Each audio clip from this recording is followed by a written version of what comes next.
Have you checked out more schmoo with DD Speed Shop yet? Huckster your shirts and everything like that. Oh yeah, we also have shirts available at ddspeedshop.ca. Wow, I don't look good. I just got out of the shower, so my hair's wet, so I put on this big hat.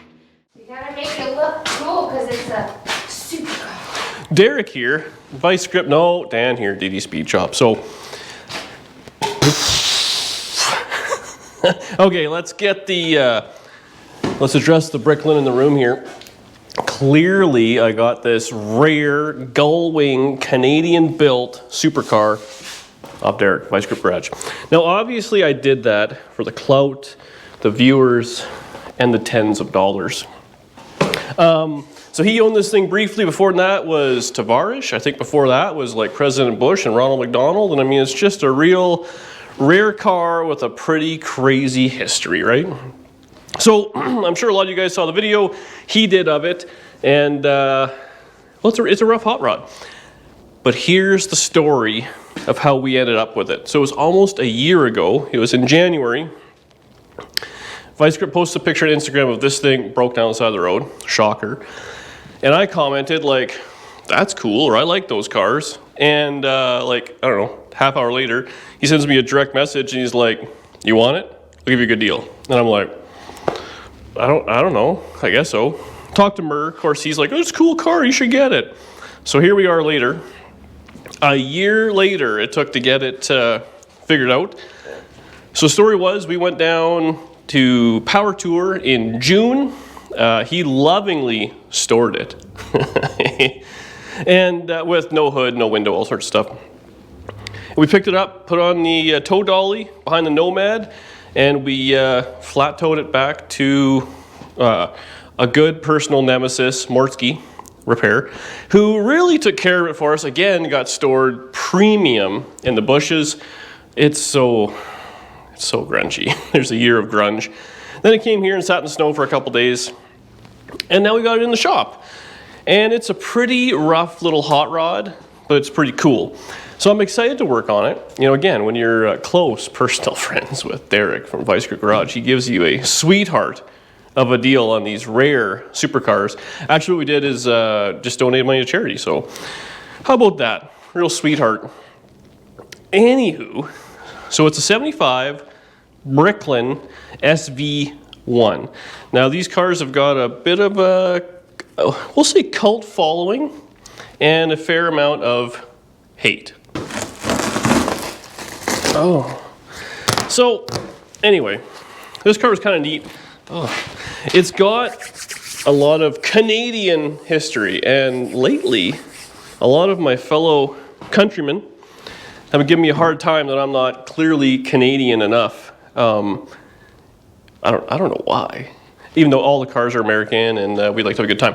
Anywho, the story was, and we'll throw some Bricklin facts throughout the entire restoration build series of this fine, rare supercar.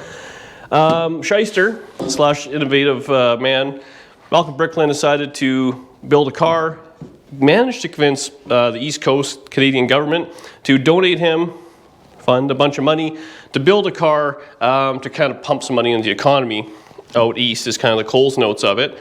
and kind of rushed this thing together. There was some snafus. A lot of the money actually ended up going to the States where they were doing, you know, R&D on it and stuff. And then they finally figured out kind of making these things. They were made, New Brunswick. And they had a bunch of issues. Ultimately, they had made this kind of makeshift assembly plant, and no one in there was auto workers. There's a lot of unemployed people. There's all sorts of kickbacks from the government that you could go work for a short amount of time to get unemployment. So nobody really cared putting this car together. And I think the manufacturing of a car is a whole heck of a lot of work. This is a real parts bin car in 75. So this thing has a, I keep putting my hand in this Gorilla Glue tape. It's got a 351 Ford, automatic. The whole front end is like AMC, I think it's Hornet stuff. And the body is acrylic stuff, literally from a bathtub manufacturer with a backing of fiberglass for strength. None of that worked. So as you can see by this quick remove panel, we have fiberglass on the back, acrylic on the front, and stuff just was poorly constructed. These things crack like there is no tomorrow, and this one is no exception. Like, it's just, she's got a few battle wounds. The top is completely disheveled and whatnot. The deck lid doesn't quite open. Look at these custom stickers from OrskiRepair.com. It's gross. This car was gross when it was in Florida. It then sat outside in Tennessee. It then sat outside in South Dakota. Then it sat outside in Manitoba in the snow. So the first thing we're gonna do is vacuum this and get a bunch of junk out of it. Unfortunately, the previous storer robbed a bunch of the rare supercar parts out of this thing. Again, my nemesis, Orski Repair. This is, yeah. We really didn't do a whole lot of research before we bought this thing. So the deal was, Derek got it running and driving, and he kind of made it some amount of distance. Along the way, it was overheating. He had issues. He had left the hood on the side of the road, so we're sans hood. But one of his viewers actually found the hood and brought it to him in one of the events. So then I got it when we were passing through for Power Tour, Cruising the Coast. We were passing through, and we're like, okay, well, I'll grab this hood. And I thought, well, I'll be real smart and bring it further south to Georgia. So the hood's in Georgia, and we'll figure out how to get it there. I mean, it's only a super rare car. They only made about 3,000 of these things, a little bit less actually. And there's like 6 of them in Winnipeg. There's a few here, yeah, apparently in town. Bunch of weirdos. So I can confidently say we own, actually it's Murr's car. Murr owns probably the rattiest Bricklin that's not gonna be a parts car. But at the end of the day, I need my broom here. Check this feature out. It's super convenient. Holy moly. It's got gull wing doors. Wow. The last little bit wasn't too hard. These doors are like 100 pounds, so you don't want to be under them. Wow. The shag carpet is a nice touch. I don't think it started off as shag. I think it was short hair, and it's grown. But inside's kind of neat. It's got kind of cool gauges, and I mean, it's a rather complete car. It does show very low mileage, 9,000, 7,000 miles. I don't know if that's original or not, but these things of the day. Now you have to take yourself back. It's 1975. What cars are on the road of like a 75 Chevelle or Malibu of the day, or a full-size Ford? They were ugly and gross and all that stuff. And then this comes out. Come on, it stands out. That being said, it was 10 grand in 1975. That's a lot. I think Corvette was like 7. It's got a lot of features. It kind of has a 240Z or whatever. It kind of has a more like an 80s Corvette vibe to it. Obviously, people think it's a DeLorean, but this was out well before the DeLorean.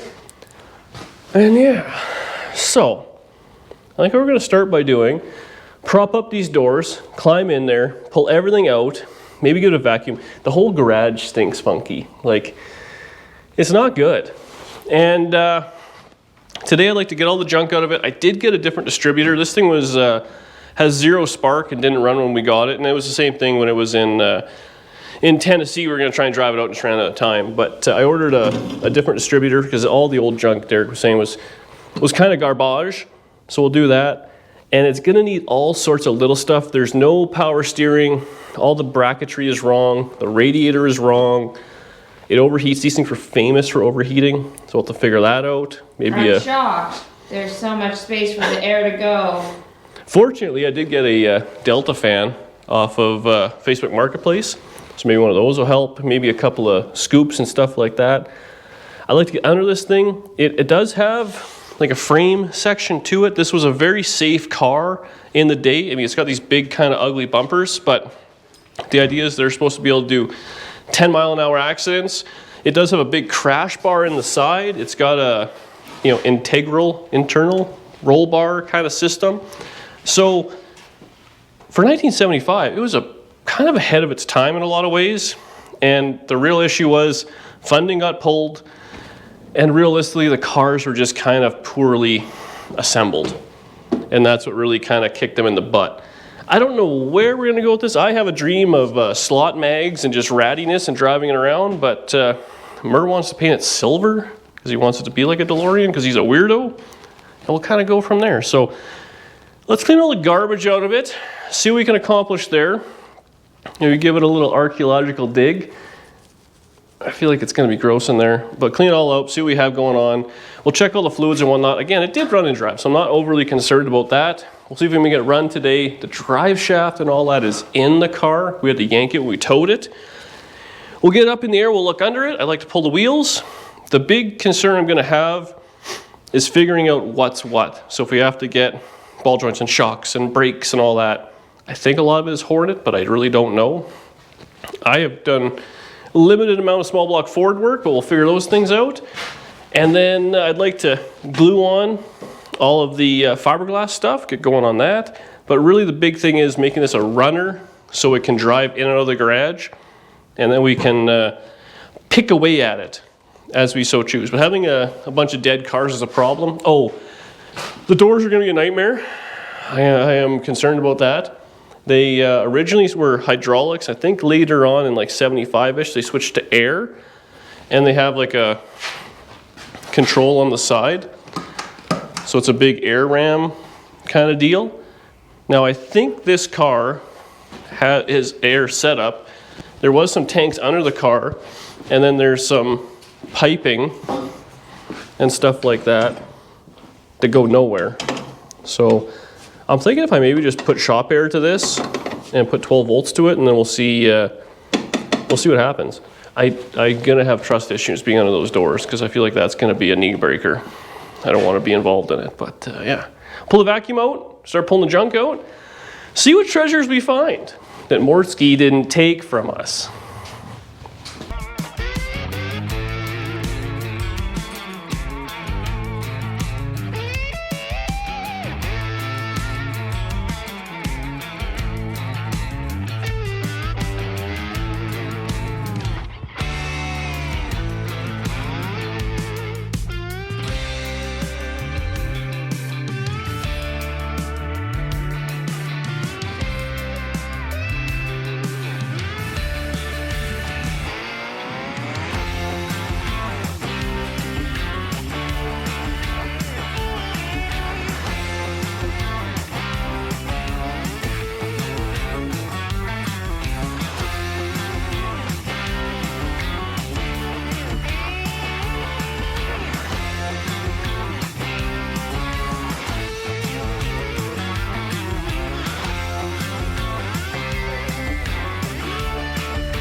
Well, check that out. Honestly, Not too bad. Now, the big win on this hot rod, everything is fiberglass. I'm pretty sure I don't got walled floors on this thing. I never really got under it. Hopefully the frame and all that's in good shape. Hey, I watched the video like you guys did. And it looked okay. So, win. Now, the whole deal with this. So legitimately, this is like an acrylic bathtub style stuff. So old man Bricklin, he didn't want to paint these cars because paint booths and all that's expensive, right? So if you get the panels pre-done, the color is actually inside, like impregnated into this. So you can actually, if it has slight dings, not like what we're talking about, it can be buffed out. And they only had a few colors. He made no bones about it. We called them safety everything, safety red, safety white. There was like an orange, green, something else. They didn't have black. Honestly, I think it would look cool. Black with slots, but hey, what do I know? Now, there is some sconginess for sure. There are rats and mice and all that have eaten all sorts of stuff, but we got it all kind of vacuumed out there. We should be just fine. Now, the carpet is kind of half missing, but again, the tubs, fiberglass. We are missing a seat, so hopefully we track something down there. It'd be nice to have a matching one, but away she goes. The carpet is frail. That was just the vacuum doing the damage there, so we're gonna have to be careful. This thing is in dire need of a dye job. Get a little spray dye. I'm not a huge fan of the orangey whatever. The seat's still wet, but we gotta sit in this thing, right? Oh, hang on, there we go. Oh. Honestly,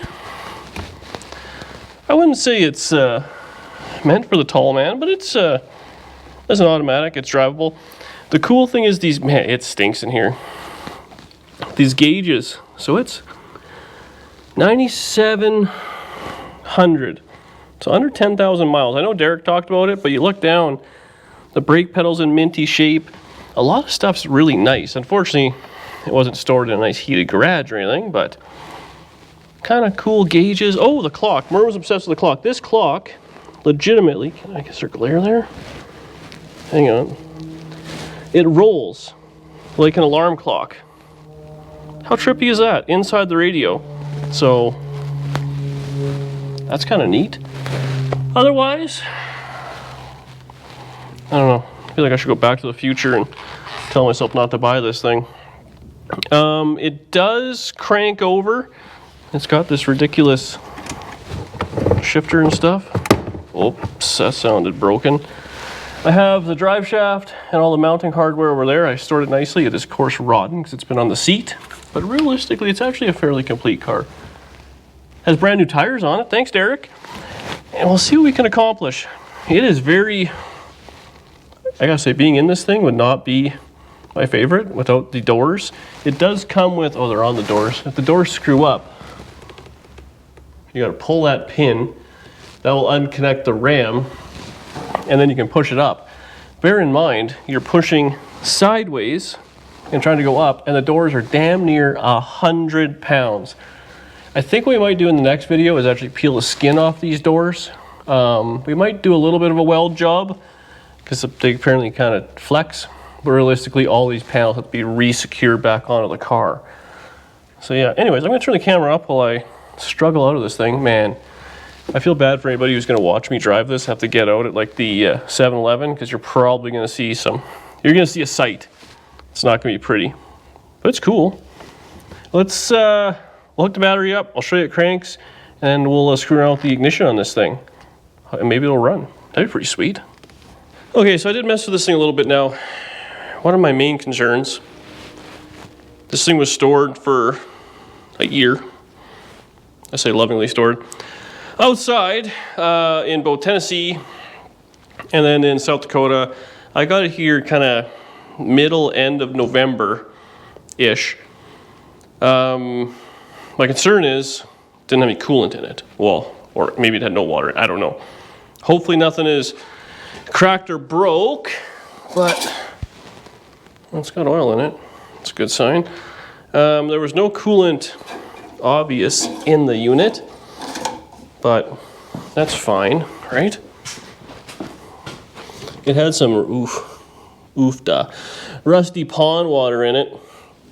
Wiring is questionable.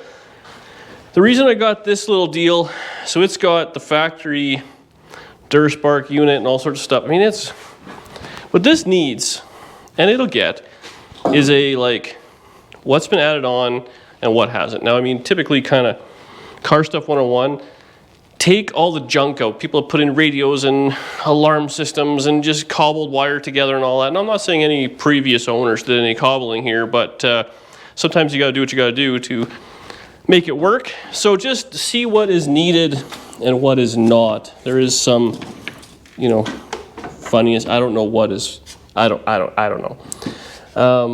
See, this thing here is what makes me think it's an air operated deal. It's like a air compressor shut off kind of unit. Anyway, let's just see. I bought a fancy booster pack off Amazon. I always see the neutral drop guys rocking these things. And man, it actually is pretty comfy to sit right here.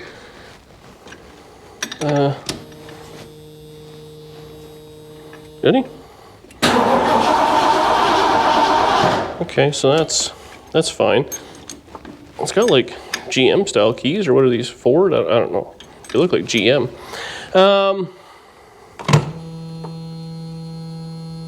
It's a crazy noise. Brr. Why would it do that? Okay. Defrost? Who knows? Oh, it's the fan, there's the clock. The radio? No tunes. Fan? Oh, we got no jam there. What did I buy here? AC? Okay, we have no option. Why would the headlights just make noise? Wipers? Oh, you know what? I bet that's seized because I found the knob broken on the ground. Something I would do. Okay, man, I feel like I'm in the guillotine. Let's go ahead and read the instructions on this Pertronics deal.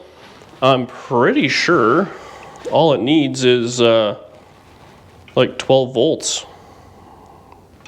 You go to the coil and like it will work. And it's a factory replacement deal. I think that's what I ordered. I hope that's what I ordered.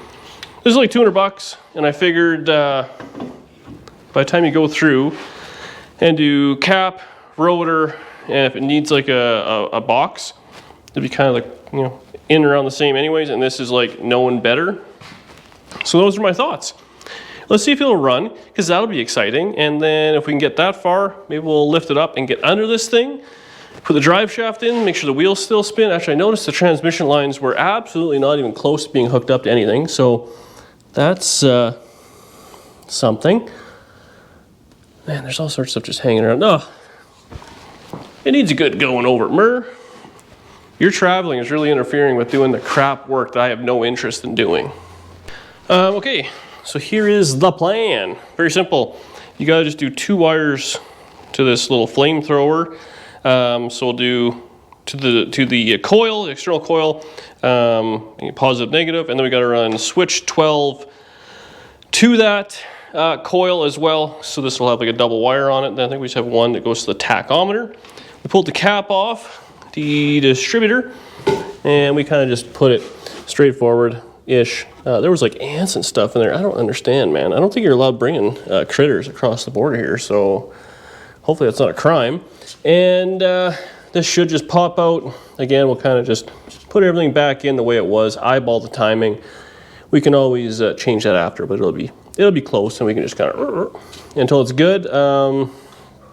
Thinking in that mess. Or we can just run a wire right to the booster pack, but get 12 volts to it and put that together, and it should be a runner and a leaker. And this thing looks like it's gonna be pretty quiet.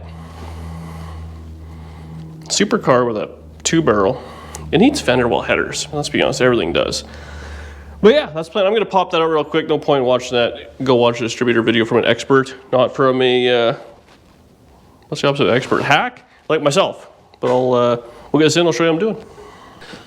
So very simple. New distributors in, roughly the same. We just ran 2 wires to the coil. I did know I changed the coil.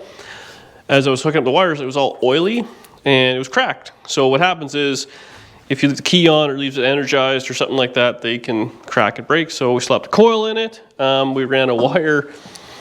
So we got the jump pack going back to the battery piece to this wire. Actually, this came in the kit there. That was pretty sweet. In the Bricklin kit, I put a little alligator clip.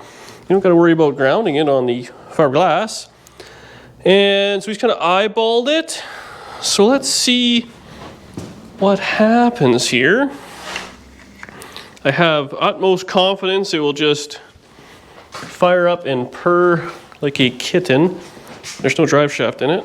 Oh, the squirt bottle's no bueno. Let's give her a little snort there.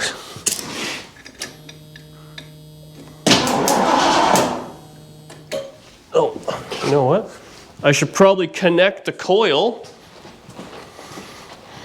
That'd be smart. Anybody? Get that out of there so I don't shock myself somehow.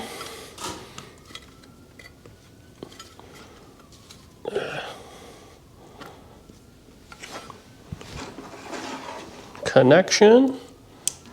Okay. What do you think?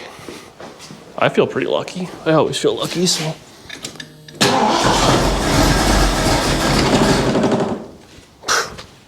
It runs poorly. Just 4x4 blocks so I don't kill myself.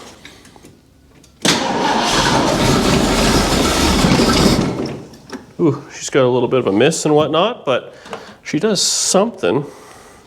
Well, what do you think the timing is on this deal? Fords aren't my jam. Nice tools, tools.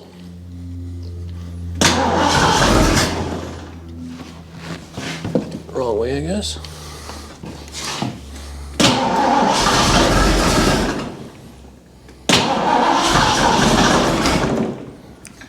This is a hassle.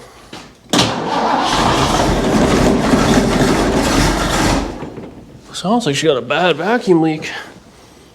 That can't be. Is it double transmission on the ground? No.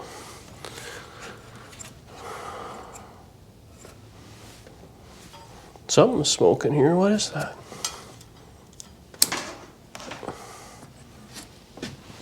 What we got going on here?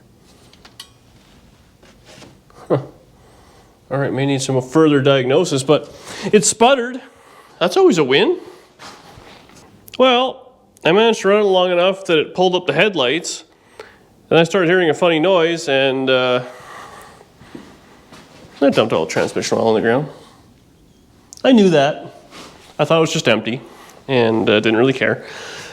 So what we're gonna do now is leave it, go have some supper, and come back tomorrow maybe, but it runs, so that's mint, and obviously it pumps transmission oil, which I assume means it goes into gear. So really what it needs next is push back, put on a lift, raised up, hook up the transmission lines, put transmission fluid in it, drive shaft in, coolant, all those kind of things. We'll give it a good once over underneath, see if it kind of goes in and out of gear, which I can't imagine why it wouldn't. Make sure the brakes kind of work, and then it'll be golden. Then we can start working on the doors. I actually think I want to peel the skins right off. Kind of look like they're barely on there anyways, but she's a runner. And as always, a running, driving car in my life makes it so much easier. This thing was a pain to push in with the snow, even with that little Bobcat. But there you go, like transmission flush, we'll call it that. Should probably get a little bit of absorbent material and clean it all up. There you go, I didn't buy a lemon. I mean, it runs-ish. I'll see you tomorrow. Well, it's a new day. Car. Up in the air, I picked up some AC Delco spark plugs, set of plug wires, and some good pre-used coolant in some washer fluid jugs. Ugh. So we got this thing up in the air. It's actually quite a bit more substantial of a car than I had originally thought. You know, so that was you do all the research. It's got a big Horkin frame that actually runs the whole way down and kind of steps up and over. So I actually thought it was like a subframe car, but it's not. So that's kind of cool. Let's get the wheels over here. But we can look at the front end here. This thing actually is the right size for this lift and this garage. So I think we determined the leak. It's missing a piece of hose, so I will get that. We have a slight oil spill. What else we got going on here? Ooh, the gas doesn't look like it's super junk in there. I think I do have another filter. Maybe I'll put one of those on. Otherwise, the front suspension is very simple. I mean, no real secrets there. It all looks rusty, but actually I'm playing around with it. It looks like it's in decent shape. Shock bushings are a little unhappy. The strut rod bushing at the backside is a little crunchy for sure, but honestly not bad. The lower ball joint or lower control arm bushing was good. Tie rods, everything seems tight, so it's pretty decent. The power steering pump's not even hooked up or anything. It's just kind of sitting here. There's missing a pulley, all sorts of stuff. We'll have to deal with that. So that is one conundrum. I do have to figure out the front dress of this. I have nothing, obviously. So I will have to determine what that is. Hopefully it's maybe seems like a Ford truck of the era or 302 stuff or whatever. Otherwise, it's kind of funny. It's kind of like, it's got a kit car vibe to it. That's for sure. But yeah, it's all together. To the transmission line, obviously that's a aftermarket cooler, just kind of tapped into the old lines because the radiator's different and everything. That's, we'll say it's temporary. I don't think that's a permanent kind of fix. We'll have to figure out what we want to do with that. But otherwise, I mean, I don't know. It's in there.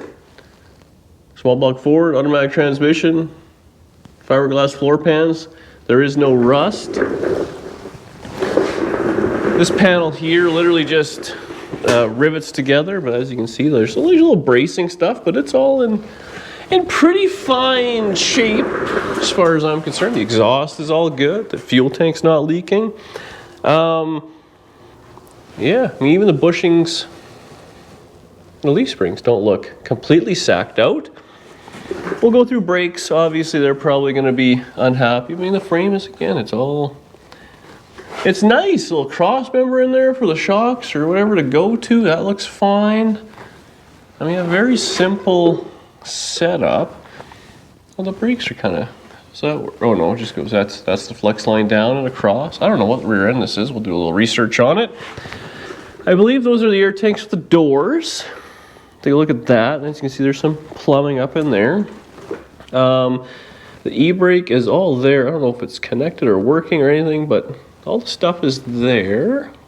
So we'll have to see what all we can make work there. Yeah, I mean, honestly, I mean, it's junk, but underneath, it doesn't look that bad, which I am shocked at. So we'll put the drive shaft back in. I'd like to get it running, do all that stuff, fix the transmission line, put a set of plugs in it, kind of go from there. So yeah, not putting floor pans in a car. What a concept. The issue I'm gonna run into is you can't just put this anywhere. Obviously you gotta pick and choose where you wanna put your light. But yeah, I mean, like everything is fiberglass. So trunk drop downs or quarter pounds, like all these things I'm used to be like, oh, this is gonna be ugly. It's not. What's gonna be ugly is hopefully if there's any weird parts I don't have or have to track down. But I'm thinking it shouldn't be that big of a deal. And this thing, even though it looks crusty, well, it doesn't just look crusty, it is. I mean, that's all irrelevant. If the door's open and closed and it all kind of works, and the further and further you step back, the better it is, right? So I'm gonna put a clamp or a piece of line and a clamp on the transmission. We'll drop it back down. We'll do a set of plugs. We'll do the wires real quick. We might drain whatever coolant or water was in there. Put some new coolant in there. Hopefully it doesn't just leak out the side of the engine block. Looks okay. And fire this thing up if it runs. I have ATF outside. We'll put a drive shaft in it and see if it goes in and out of gear. I mean, it should be pretty fun. Pretty easy day. Just jinxed it, but it's a day. Oh yeah, and Mortski's a real pain in my ass, I might add. I don't know if I said it enough times here, but I mean, I don't judge, but got a few looks from the tow truck driver.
Little screwing around with the drive shaft. The straps were, well, they were sitting on the driver's seat where it pooled the water and leaves and gunk. So the threads are a little gacked, so I kind of wire wheeled them, but I'm thinking maybe a U-joint and some straps are important. So now we're gonna change plugs and wires real quick. Ford, stupid. They're like 1, 2, 3, 4 instead of like, you know, Chevy. Come on. And distributor in the front, all that sort of stuff. So I'll set the camera up. We'll just go ahead and do the plugs real quick. I don't know if we have to even gap them. We'll take a look and see if they're already pre-gap. If they are, we'll just zing those in real quick. Change plug wires one at a time, so I don't have to look up what the firing order and all that is on this thing. And it should all kind of just go back together. Factory, I got factory plug wires, so I hope they're all the same. I guess I'll look at them. Worst case, we're just doing spark plugs. Put those in. I wonder if I should, if I can, oh, you know what? I'll lift it up again and we'll drain the coolant out if there is any. Fingers crossed. Water, I should say. I need a bin. Oh, I got one. And then we can put coolant in it too and see what leaks. Okay, let's get after it.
So I thought, I was doing the plugs, I was like, oh, I'll drain the water out and I'll put some coolant in it.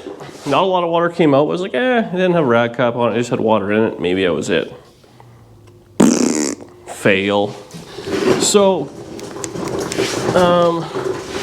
could be worse. I mean, anything could be worse. Looks like it's a casting plug. You can see the front one. It's kind of hard to see with the light there, but there's another one just back there.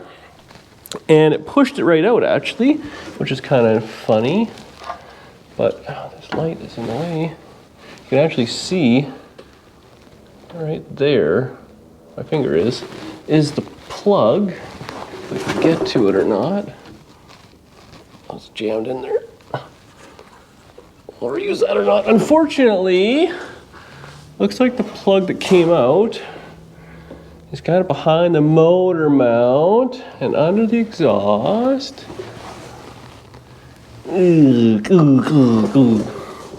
So, this is one of those things where sucks. However, beats a cracked block. I'll see if I can get this out and clean it up. If it didn't, if it just popped over and kind of shield it up, put her back in for the time being.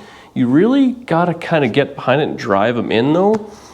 And if it's right over the cross member, which it is, it's gonna be hard to schwack-ski it in there, but we'll see what happens. And again, hey, my fault. Oh, look at like an alternator bracket down there. My fault. Probably should have put a little coolant in this thing, but in June it wasn't freezing, so why would you worry about those sort of things? Man, it's a good thing I already have that absorbent material on the ground, eh? It just kind of cascades in there and takes care of it. I'll see if I can get this out, we'll take a look at it, and if I can get it repaired, we'll carry on with that. But, I mean, you can run it with coolant, it's fine. So that's our freeze plug, cast plug, whatever you want to call it. Good news, bad news, only bad news, it actually blew 2 out. So it blew out the one, where is it? Behind the starter too. Knocked that one out, and then there's one which is right behind the motor mount, which is gonna be really ugly to get to. Like really ugly. That's the way she goes. You know what? When you don't treat things nice, this is what happens. This is why I shouldn't have nice things. Case in point, everyone says, oh, Bricklin, piece of junk. This is the car I deserve. Anyway, not much further I can do about that tonight. We'll see if we can get some plugs tomorrow. I'm gonna go ahead and change all these spark plugs real quick. Well, I'm gonna try, I'm not gonna lie, they're awkward. I'm kind of losing interest in it. I might just put a set of spark plug wires on it. I think I'm just gonna do the wires. A couple I saw, they were arcing and stuff like that. So we'll make it run, and we'll just be kind of cautious with how long we run it for. There's some coolant in it. I mean, it's up to the plugs. Make sure it has the transmission still, which it should. Why would it not? It's not like anybody mistreated anything. And as long as that's good, then it can run and drive very short distances. We have to back it out of the garage, which is really all it's going to be doing. In the meantime, tomorrow I'll see if I can get those plugs and maybe we'll get on that. There's a lot of little things I do want to do to this hot rod. I want to get the doors and all that glued together, but that'll be the next video. So maybe I'll start tying them all together. But really, if we get it so it runs and drives into the garage, it can run for 30 seconds with any coolant in it, and it'll be just fine. Now, what was I doing? Oh yeah, hating life. I'm gonna get right back to that. Game plan change. I put a couple of new plug wires on it. I don't want to waste any money on this thing in case it's garbage. So we got the coil hooked up with the Muromatic. I put some ATF in it, put a gallon in. So we'll see. This thing is like weird. I don't even have to wear headphones. Do you think this is going to the float? Guess we'll see. I don't know if this will pick up fuel or what. It is in park. It's also off the ground. See if we can get it to run a little and check the transmission level and pull some fuel.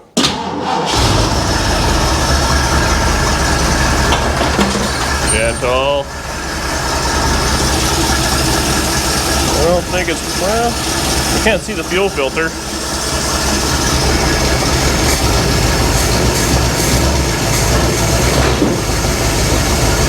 Something's falling off.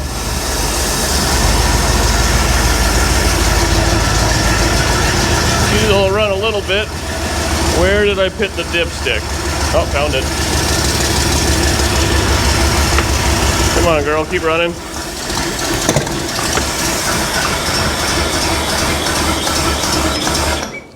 So it runs bad, and it's still low on fluid.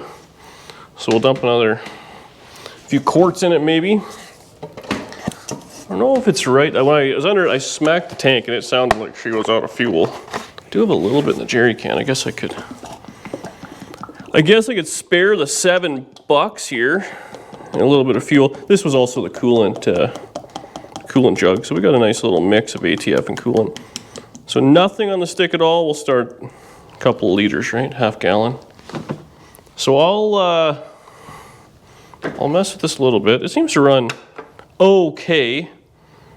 Just needs a little bit of fuel and a couple of frost plugs and some way of staying cool. This was a poor judgment choice. Cool car though, gull wings, gull wing doors. Okay, I'll put some gas in the back, see if that makes a difference. Hopefully it'll run. We'll go from there. What have we got in this? Ooh, not much. Okay, I am hopeful. Round 2. Unfortunately, I wouldn't even think I put that whole jerry can in the tank. Well, maybe this is it, the vent there? No, that's not happy. Let's see if we can kind of get it to run here. A little more ATF in it.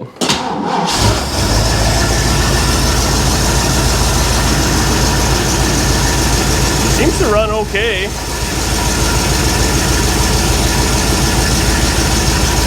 Can't see that filter.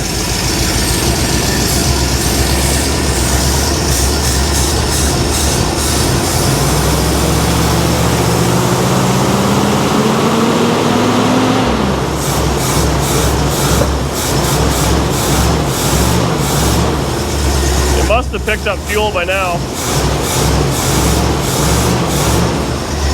Man. Okay. Come on, it's a little Canadian winter, you can run.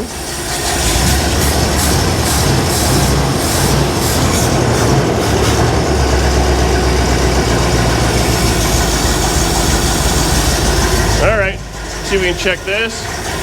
Stay running, stay running. Oh, the rag, no.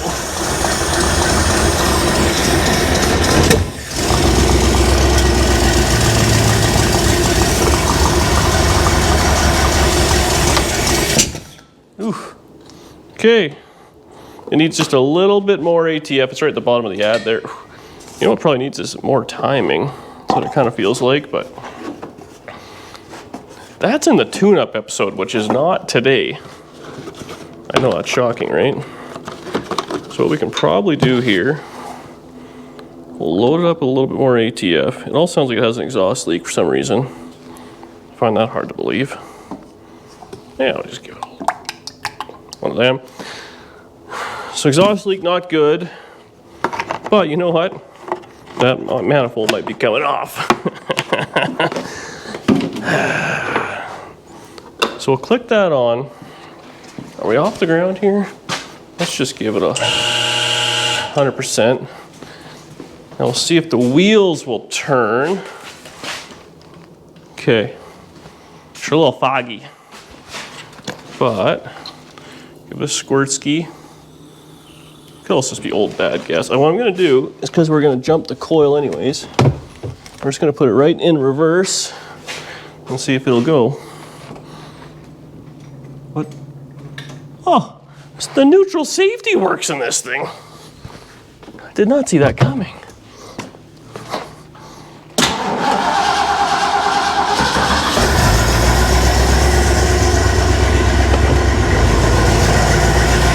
Reverse. Drive. Look at that. She's a hot rod. Upper and neutral. We'll get it running enough just to kind of clear it up a little. Definitely doesn't sound very hot roddy.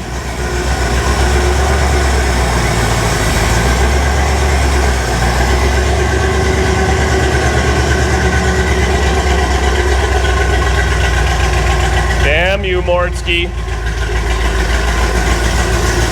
Honestly, I'm shocked that the neutral safety works on it. So it must be pulling fuel of some sort. She needs a tune-up.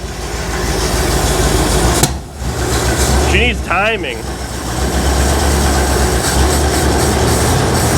Or maybe it's got accelerator pump issues. Ooh. Doesn't look like there's much for a squirter of the carburetor there, so that could also be a little poppity pop. But bam, she's a runner. Oh man, got a little fresh air in here. Okay, well ultimately we could have had a little bit more success. You see that over there? Under reach tow truck deal. We're big time here at DD Speed Shop. Walking into the terribleness. Okay, so tune-up needed, plug wires needed, you know, all that sort of stuff. We got to get all that taken care of. But what I want to do is make it look like a car. we can play with it and get it running a little bit better. That's not a huge ordeal. We got to go through all the wiring, make sure that's all taken care of, put a timing light on it. What I want to do next is just make it look slightly more presentable to the neighbors when it does sit outside. These are just kind of fiberglass shells that are literally glued to the door, so barely hanging on. I think we can ever so gingerly kind of take them off. So they were just glued on along this edge. So get that taken care of. Once you get that off, you can take this structure out as well.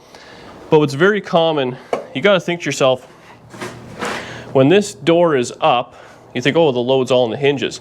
Yes and no. As it goes up, but then once this part here is up and down, all the load is here and here. So a lot of guys will add metal in here, but I think at the very least, we're not going to do that. We're just going to clean this up, and if we can just weld that a little more sturdy, because those are the braces where all the flex is going to be. I mean, we're not driving this thing with the doors up a whole lot, but while it's all apart, we might as well do that. So I'm going to do that in the next episode. We're going to peel the door skins off completely, and we're going to clean them up, and we're going to put them back on, clean up in here, and just kind of like use fiberglass to get them down.